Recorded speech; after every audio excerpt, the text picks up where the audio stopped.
तो hello everyone, आज हम समझाने वाले हैं सोलन 2 के एपिसोड 117 के प्रीव्यू को कंप्लीट डिटेल में। जहां पर कि जो हुआओ रहता है उसने अपने डैड को बचा लिया होता है, लेकिन यहाँ पर सन मून एम्पायर और ज्यादा खतरनाक वाले अटैक्स करने वाला है और यहाँ पर हुआओ को जल्दी जल्दी स्ट्रॉन्ग बनना पड़ेगा इससे कि वो सब कुछ रोक सके, नहीं तो सब कुछ खत्म हो सकता है। देखते हैं कि इस वाले एपिसोड में क्या क्या होने वाला है। हुआओ को अजीब सा लग रहा था, कुछ तो यहाँ पर उसको अजीब लग रहा था सन मून एम्पायर के बारे में, क्योंकि उसके जो एक्शंस रहते हैं उसमें सेंस नहीं बन रहा था।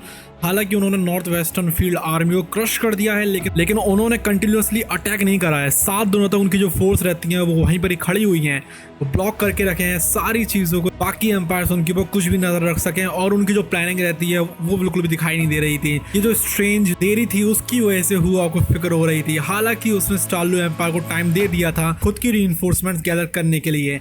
इस हफ्ते के दौरान स्टार्लू एम्पायर ने सारी स्ट्रेंथ को गैदर कर लिया था। 8 सोल मास्टर लीजेंड्स थे, वेस्टर्न और नॉर्थ वेस्टर्न आर्मीज थी जो कि डिफेंड कर रही थी डॉन सिटी को, और उसमें प्रिंसेस यूजू भी थी और तो व्हाइट टाइगर ड्यूक भी थे कमांड में। रीइंफोर्समेंट्स डाउलिंग एम्पायर से और हेवल सोल एम्पायर से भी आ गई थी टैंक सेट के साथ में, जिसमें कि उन लोगों के पास Suzuki divine crossbow cannons. Surface पे तो जो चीजें थी वो स्टार्लू एम्पायर के फेवर में जाती हुई लग रही थी। हुआ कंटिन्यू करता है दावलीलू को गाइड करने के लिए, जो कि उसका छोटा भाई है, जिससे कि उसकी कल्टीवेशन जल्दी इंप्रूव होने लगती है। लेकिन जो हुआ हो रहा था शक हो रहा था सन मून एम्पायर की शांति के ऊपर। फाइनली वो डिसाइड करता है कि उसको इन्वेस्टिगेट करना पड़ेगा खुद जाकर। दावलीलू कहता है कि वो भी उसके साथ में जाएगा। जाने से पहले हुआ रिवील कर देता है अपने ट्रू फेस को, शॉक कर देता है दावलीलू को, जिसमें कि वो उसको ब्लड रिलेशंस के बारे में बताने वाला है कि वो दोनों किस तरीके से जुड़े हुए हैं। दावलीलू शॉक हुए थे जिस टाइम पर ब्लड टेस्ट शो करता है कि जो हुआ है वो उसका ही भाई है।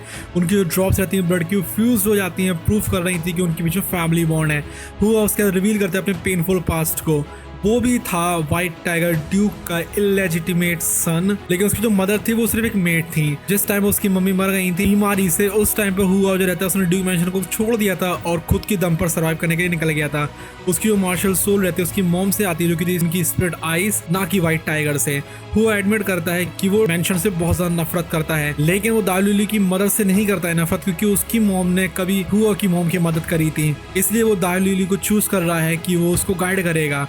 दाई जो रहता है उसको बहुत ज्यादा अजीब सा लेकिन अच्छा सा भी लगता है और वो उसको एल्डर ब्रदर बुलाता है, जिसकी वजह से हुआ रोने लगता है। पहली बार इतने सालों में उसको एक असली फैमिली की गर्माहट महसूस हुई थी।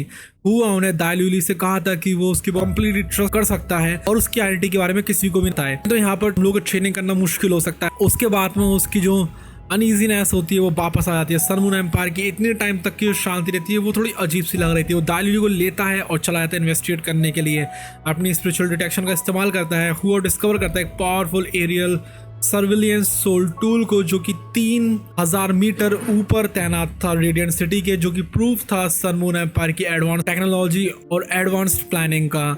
दावलीलू सजेस्ट करता है कि हम लोग को आर्मी को बता देना चाहिए सन मून एम्पायर के इस सर्विलेंस टूल के बारे में, लेकिन जो हुआ रहता है कहता है कि वो उसको खुद से हैंडल कर सकते हैं। उसके बाद वो दावलीलू को पकड़ता है और स्काई में ऊपर की तरफ चला जाता है बिना किसी फ्लाइंग सोल टूल का इस्तेमाल करके, इससे कि दावलीलू शॉक रह जाता है। उसको रियलाइज होता है कि उसका जो ब्रदर है वो कम से कम एक सोल सैंड तो है, और वो भी सिर्फ 19 की उम्र में। वो एक्सप्लेन करता है कि उसकी जो मार्शल सोल है वो स्पिरिचुअल टाइप, जिसकी वजह से वो डिटेक्शन से बच सकता है। वो ऊपर जाता है बहुत ज्यादा ऊपर, जब तक वो सर्विलेंस सोल टूल के पास नहीं पहुंच जाते, जो कि एक मेटल बॉल थी एक्सप्लोड करती हुई, जिसमें कि 12 सील्ड मिल्क बॉटल्स थी। वो अपनी स्ट्रॉन्ग स्पिरिचुअल पावर का इस्तेमाल करता है। हुआ जो रहता है उसके डिफेंसेस को हटा देता है, मिल्क बॉटल्स को भी हटा देता है, और जो पूरा क्लास 8 सोल टूल रहता है उसको स्टोर कर लेता है। वो उसको डिस्ट्रॉय नहीं करता है, वो प्लान करता है कि वो श्रैक के सोल टूल डेवलपमेंट पास में इसको ले जाएगा, इससे कि उस पर रिसर्च करी जा सके। दावलीलू उस चीज को देखकर हैरान आ जाता है, लेकिन जो हुआ रहता है उसको दिखाना चाह रहा था कुछ और ज्यादा एक्साइटिंग। वो सडनली उसको जाने देता है। दावलीलू जो रहता है वो हजारों मीटर से गिरता है। वो डर रहा था, चिल्ला रहा था, लेकिन उसके बाद में वो अनलीश करता है अपनी व्हाइट टाइगर मार्शल सोल को और ट्राई करता है अपने आप को स्लो करने के लिए। अब जैसे ही वो ग्राउंड को हिट करने वाला होता है, हुआ उसको पकड़ लेता है और स्माइल कर रहा था। जो दावलीलू रहता है उसको गुस्सा आती है, वो चिल्लाता है उसके बाद, लेकिन हुआ उससे कहता है कि तुम इस थ्रिल को हैंडल ही नहीं कर पाए तो मैं क्या करूं। दावलीलू बहुत ज्यादा डर जाता है इस चीज को देखकर, लेकिन जो हुआ वो एक्सप्लेन करता है कि जो डर है वही तुम्हारी हिडन पावर को, व्हाइट टाइगर मार्शल सोल की, उसको अवेकन कर सकती है, जिससे कि उसका जो फर रहता है वो फेंट रेड कलर का हो जाता है। इससे समझ में आ रहा था कि मार्शल सोल है वो इवॉल्व हो रही है, वो उसके स्पिरिचुअल पावर के साथ में फ्यूज हो रही है। हुआ कहता है कि एक दिन वो बहुत ज़्यादा स्ट्रॉन्ग बन जाएगा व्हाइट टाइगर के कंपैरिजन में। उसके बाद में हुआ फ्लू करता है दाल्यूली की साथ में वेस्टर्न फ्रंट की तरफ, जिससे कि सन मून एम्पायर की मूवमेंट्स को वो चेक कर सके। अब पूरे रास्ते भर में वो देखता है countless aerial surveillance soul tools को, जो कि एक नेट की तरह पूरे बिछे हुए थे स्काई में। हुआ अवॉइड करता है किसी भी डिटेक्शन को, केयरफुली गाइड कर रहा था दोनों के दोनों को मिंगदाओ माउंटेन रेंज की तरफ। अपनी आई ऑफ डेस्टिनी का इस्तेमाल करके हुआ उस पूरे एरिया को रिसर्च कर लेता है। वो शॉक रह गया ये देखकर कि वहां पर कोई सन मून सोल्जर्स है नहीं फ्रंट लाइंस पर बिल्कुल भी। इंस्टेड जो माउंटेन्स रहते हैं वो पूरे भरे हुए हैं डिफेंसिव सोल टूल्स और सर्विलेंस से, जिससे कि वो जो रेंज रहती है एक फोर्ट्रेस में बदल जाती है। हुआ को रियलाइज होता है कि जो सन मून एम्पायर है वो सिर्फ स्टारल्यू एम्पायर के ऊपर हमला नहीं कर रहा था। उनका जो अर्लियर अटैक था वो बस एक ट्रिक थी कंफ्यूज करने के लिए सबको। असल में उन्होंने इसको अटैक करा था इससे कि अपने ट्रू प्लान को छिपा सके, इससे कि किसी का भी ध्यान जो रहता है वो उसके ऊपर ना जाए। हुआ को रियलाइज होता है कि सन मून एम्पायर का अटैक था स्टारल्यू एम्पायर, वो सिर्फ ट्रिक भरता और कुछ नहीं। उनका रियल टारगेट था वीकर हेवनली सोल एम्पायर। स्टारल्यू के ऊपर अटैक कर उन्होंने फोर्स कर दिया था स्टारल्यू को और हेवनली सोल एम्पायर को और डाउ लिंग एम्पायर को, इससे कि वो सारी रिइंफोर्समेंट जो रहती है उनको वेस्ट की तरफ भेज दें। उसी तरह जो सन मून एम्पायर रहता है वो मिंगदाओ माउंटेन रेंज को कंट्रोल कर रहा था, वहां पर एक स्ट्रॉन्ग डिफेंस बना था सोल टूल्स के साथ में। इस तरीके से स्टारल्यू जो रहता है वो ज्यादा सोल्जर्स को दूर नहीं भेजेगा। जो सन मून एम्पायर रहता है उनकी वो कभी भी अटैक कर सकता है किसी भी टाइम पर। एक बार हेवनली सोल एम्पायर यहाँ पर हार गया, सन मून एम्पायर फिर वापस आ सकता है और अटैक कर सकता है स्टारल्यू के ऊपर जब भी उनकी मर्जी होगी। हुआ वो बताता है दाल्यूली को वो जल्दी से इस प्लान को रिपोर्ट कर दे व्हाइट टाइगर ड्यूक को और वॉर्न कर दे हेवनली सोल एम्पायर को, जिससे पहले की ज्यादा देर ना हो जाए। उसी सेम टाइम पर सन मून कैंप में एक missing aerial surveillance soul tool भी था, जिसको कि ले जाया जा रहा था उनके मार्शल के पास में, जो कि थी जूजी, जो कि अभी करंट एम्प्रेस है और हुआ की एक ओल्ड फ्रेंड है।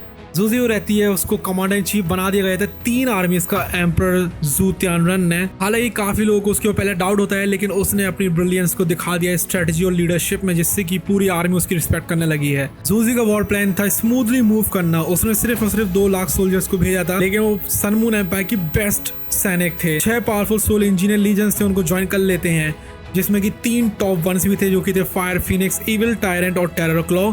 जो इविल टायरेंट और जो टेरर क्लॉ रीजन्स थे वो अटैक कर रहे थे स्टारल्यू एम्पायर के ऊपर। जूजी को यहाँ पर पछतावा हो रहा था कि वो व्हाइट टाइगर ड्यूक को नहीं मार पाई, क्योंकि व्हाइट टाइगर ड्यूक उसके लिए चीजें मुश्किल कर सकता है, लेकिन फिर भी उसको अपनी स्ट्रेटजीज के ऊपर पूरा भरोसा था। काउंटलेस सर्विलेंस सोल टूल्स थे यहाँ पर जो कि नजर रखे हुए थे, और जो सन मून एम्पायर रहता है वो स्टारल्यू के सारे मूव्स को देख सकता था। जूजी ऑर्डर करती है अपने जनरल को कि वो यहाँ पर एक रियल अटैक के लिए तैयार हो जाएं। अब जैसे ही सुबह होती है वो स्ट्राइक करते हैं हेवनली सोल एम्पायर के ऊपर और सीधे हेवन डाउ सिटी की तरफ चले जाते हैं। सिर्फ और सिर्फ उनके जो सबसे करीबी लोग थे उनको पता थी इस प्लान के बारे में। तो इसी दौरान हुआ वापस आ जाता है शांति से रेडियंट सिटी में। वो वहां पर झूठ बोलता है प्रिंसेस जू उनसे कि जो दाल्यूली रहता है वो जब से गायब हो गया है। उन्होंने उसको सर्च कराया लेकिन उसको ढूंढ नहीं पाया। जल्दी एक इमरजेंसी कॉल आती है, इससे सारे सोल्जर्स वहां पर गैदर्ड हो जाते हैं, लेकिन वो कोई एक इन्वेजन नहीं था, वो था व्हाइट टाइगर ड्यूक का काउंटर अटैक प्लान। वो मिंगदाओ माउंटेन रेंज पर अटैक चाह रहे थे, जिससे कि सन मून एम्पायर पीछे की तरफ चला जाए। हुआ इस डिसीजन को देखकर और कहता है कि ठीक है, आगे आगे मैं चलूंगा, जिससे कि मैं नजर रख सकूं सारी चीजों के ऊपर। तो इस वाली वीडियो को यहीं पर खत्म करते हैं। अगली वाली वीडियो देखने के लिए कर लीजिए सब्सक्राइब।